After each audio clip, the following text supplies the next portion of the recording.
Assalamualaikum and a very good day to all of you. So today I would like to show you on how we can do a single basin of HEC-HMS modeling. First thing first, what you need to do is to install the HEC-HMS. Okay, the installer I already provide to you, so please download it and install it on your computer. Once you install, then you can open the software and it will be appear like this. Okay, so there will be a 4 section of 4 panes. Okay, so for the first one, okay, on the left side, this is what we call Watershed Explorer. Below it is component editor. Okay, the black background is desktop, and this one is the message log. Now we want to create and save a new HEC-HMS project. On the main menu, click on File and click New, and this one will pop up. First, we need to specify the location of where we want to save our project. So we can give it a name. Maybe we can call it as exercise 2. Okay, and then description will be HEC-HMS model for a single basin. Okay, and you need to specify the location where you want to store. Okay, as for me, I have my own folder.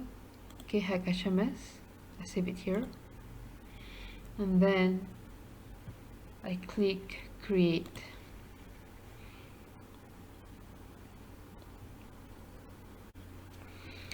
Okay, the next step is creating a basin model. To create a basin model, click on a component, create component, and go to the basin model. Okay, now we are creating a new basin model. Just name it as the basin 1, and description is HEC-HMS model for exercise 2, and click create. Okay, now you will see that a folder called basin models is now added in the Watershed Explorer pane. Expand the folder by clicking on the plus sign, and you will see basin 1. Click on this basin 1, and automatically this white window will pop out at your desktop. Okay, and please save your project. Okay, after a basin is created, you can see that all the tools, okay, this one I already explained in the slide, will be added to the desktop pane. Okay, once you create a basin, okay, you can see that all the tools, okay, that is necessary to populate the basin will also become available. Okay, now we need to create a sub basin tool. So please click, okay, the sub basin tool and click on the desktop. Okay, and then we can do the description as sub basin for exercise 2. Click create, and then you will see that your basin model now has a sub basin, and all the information related to this sub basin can be entered in the component editor. A sub basin is just one of the components of our basin model. Next, I want you to expand basin 1, okay, and sub basin 1 in the Watershed Explorer, and you will see the following variation of it. Okay, this information can be edited by using the component editor. Okay, as I click this one, Basin 1, this information will be appeared. Okay, and if I click Sub Basin 1, okay, all of this information will need to be entered. Okay, same goes to this no canopy, no surface, initial and constant, cloud unit hydrograph, and recession. This is all the method to be used in this sub-basin. Okay, so this component editor is a method, okay, as you think as an input to this hydrologic process. Okay, and we need to choose which equation that we want to use to simulate this hydrologic process. So the canopy method, okay, please look at this component editor. The canopy method allows users to model the interception and evapotranspiration in the watershed. Okay, but for this exercise, we will ignore this method. Okay, so there will be none.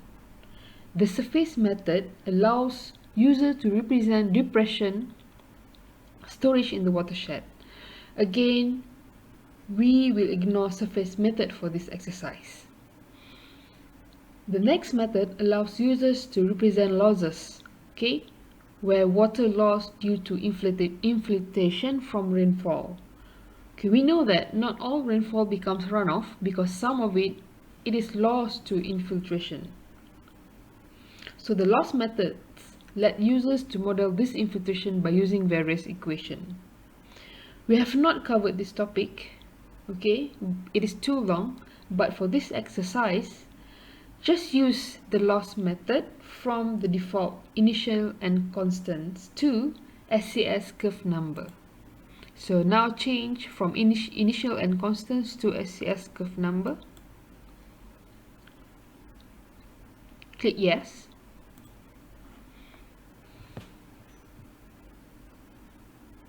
And for the transform method, this allows us, okay, to convert the rainfall after subtracting the losses to stream flow hydrograph.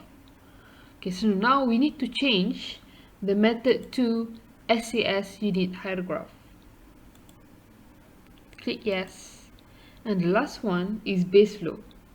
Base flow method allows us to account for existing flow condition in the outlet stream, but we can ignore this base flow for this exercise, thus we can put none. Click yes. And finally, okay, go to Sub Basin 1, okay, and we need to enter the information of the area. So in the exercise number 2, the area of the watershed or the basin is 100 kilometers square, so key in the 100 kilometers square. And then click save.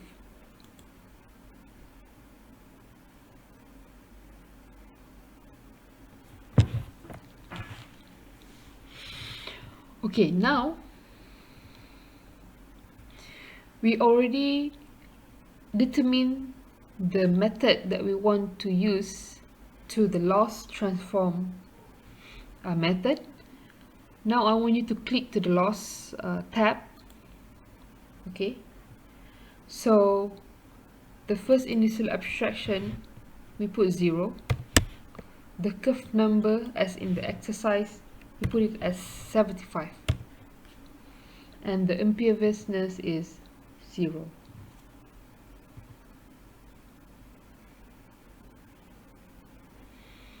Transform. Okay, lag time as in the exercise will be 60 minutes.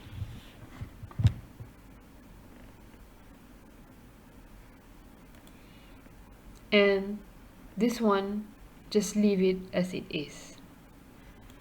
Okay, then click save.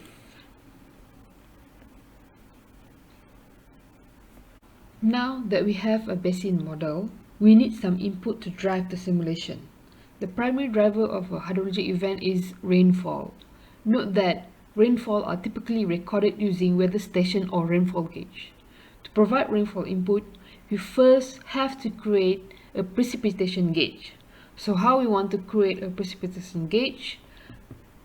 Go to components, okay, create component, and go to time series data.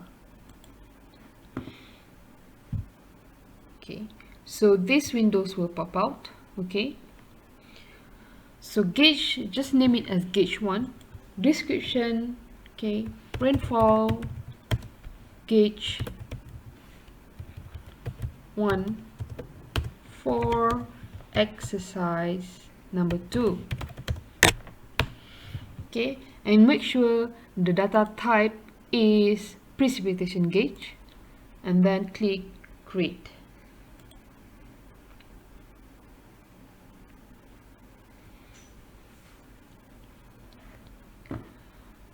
Okay, so in the Watershed Explorer, you will see that a new folder called time series data is created. Expand this folder to see another folder called precipitation gauge, and then click plus sign. You can see gauge 1 is created inside the precipitation gauge folder. We will insert this gauge with the information presented in the table, okay, as I give it to you in the slide exercise number 2.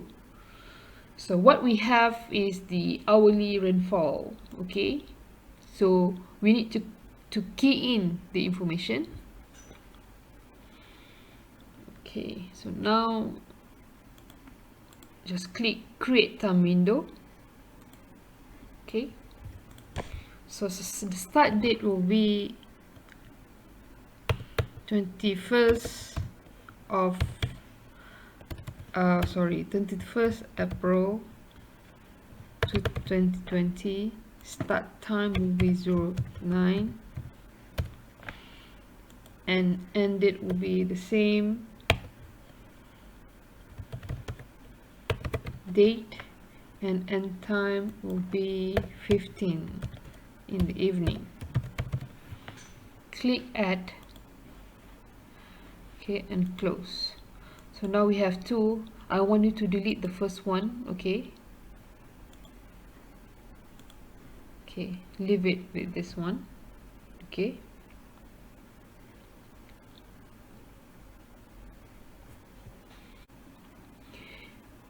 once we enter the date and time, go to time series gauge tab, and then make sure that our time interval is in hourly.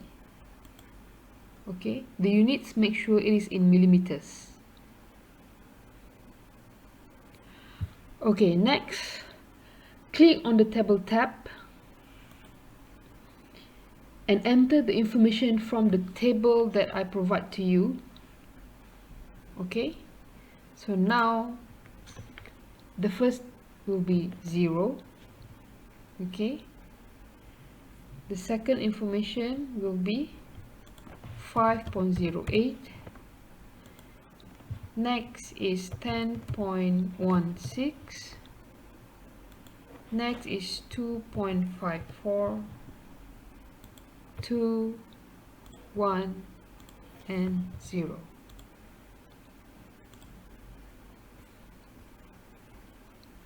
Okay, once you populate the table, you can see the graph, or what we call it as hydrograph. Okay, this is what we call rainfall hydrograph.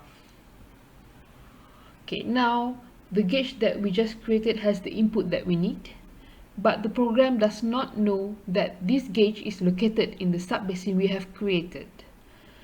To link this rainfall to the sub basin, we need to create a meteorologic model or meteorologic file. Before you proceed, check that the units for rainfall are correct. So we already made sure that it is in incremental millimeters, so it is okay. So after you complete with all of this tab, I want you to click save. Okay, next we want to create a meteorologic model. So what we need to do is go to components, create components, go to this meteorologic model. Okay, and this one will pop out. So on this description, put as meteorologic model for exercise number 2 and click create. Okay, so now you can see these meteorologic models in your Watershed Explorer, and if you expand this folder, you will see MET1 file that you just created. Under this MET1 level, you will see specified hydrograph label. Okay. In the meteorological model tab, change the replace missing option from abort compute to set to default as shown in the screen. So the earlier option will not let the model run if the simulation time is longer than the rainfall duration. So I want it to be longer, so that's why we set it by default. Next, select the Basin tab in the component editor and then click yes on include Sub Basin. This will link gauge 1 to Sub Basin 1. Next, select the specified hydrograph label in the Watershed Explorer and then select the gauge 1 for Sub Basin number 1 in the component editor as shown in the screen. And this step will tell the model that the gauge 1 data is meant for Sub Basin number 1. Next, save your project. Now we have the watershed description and the input information. The next thing is to provide some basic information on the time step to run the model and duration, because we know that the rainfall occurred from 9 AM to 3 PM. But the water from this event will keep flowing into the river even after 3 PM, so we need to specify when to start and end the simulation. This is done by creating a control specification model.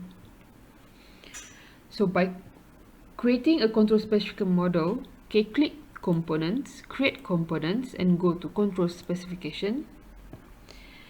This one will pop out. Okay, so under the description, put control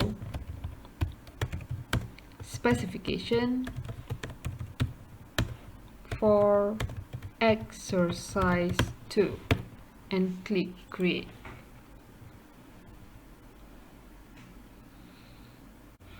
Okay, now you can see control specification folder on this Watershed Explorer. I want to expand it and click Control 1. Okay, now we need to fill in the information. Okay, the start date is 21st April.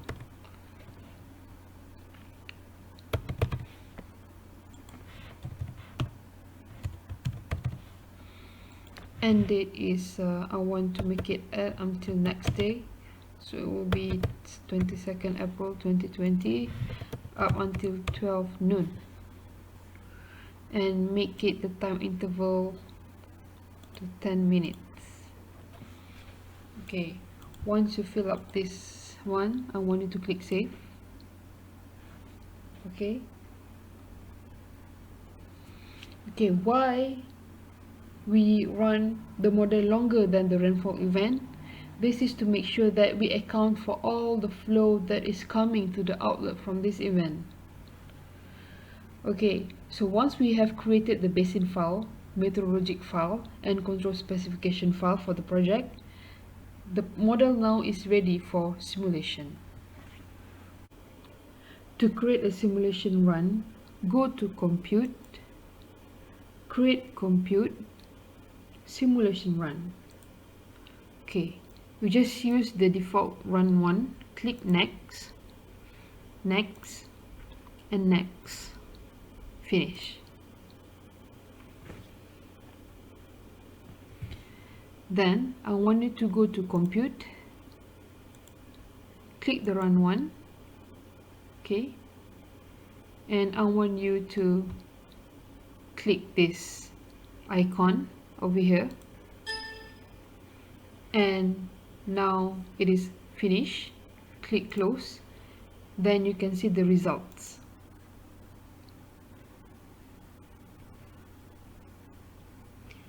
Okay, I want you to expand the simulation runs folder, click run 1, and now you can see global summary and Sub Basin 1.